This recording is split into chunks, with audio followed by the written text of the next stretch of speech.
இந்த அற்பமான உலகத்துக்கு அல்லாஹ்வால் சொல்லப்பட்ட உதாரணம் என்னென்னா, இந்த உலக வாழ்க்கைக்கு உதாரணம் வானத்திலிருந்து இறங்கிய மழை போன்றது அப்படின்னு சொல்கிறான்.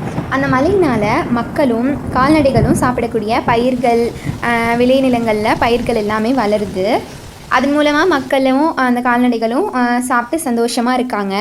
அந்த விளைச்சல் நிலத்தோட சொந்தக்காரர் என்ன நினைப்பார், இது எல்லாமே நமக்கு தான் சொந்தம், நம்ம தான் இதுக்கு உரிமையாளர் அப்படின்னு நினைக்கும்போது, அல்லாஹ் இரவிலையோ பகல்லையோ ஏதோ ஒரு நேரத்தில் தன்னுடைய வேதனைக்கான கட்டளையை அந்த இடத்துல கொடுக்குறான். அப்போது அந்த பயிர்கள் எல்லாமே என்ன ஆகும்னா, நேற்று செல்வ செழிப்பாக இருந்த அந்த பயிர்கள் இன்னைக்கு இருந்த இடமே தெரியாமல் போயிடுது. அந்த மாதிரி தான் இந்த உலக வாழ்க்கையும். இதன் மூலமாக அல்லாஹ் நமக்கு என்ன சொல்கிறான் அப்படின்னா, இந்த உலகம் வாழ்க்கை நிரந்தரம் கிடையாது.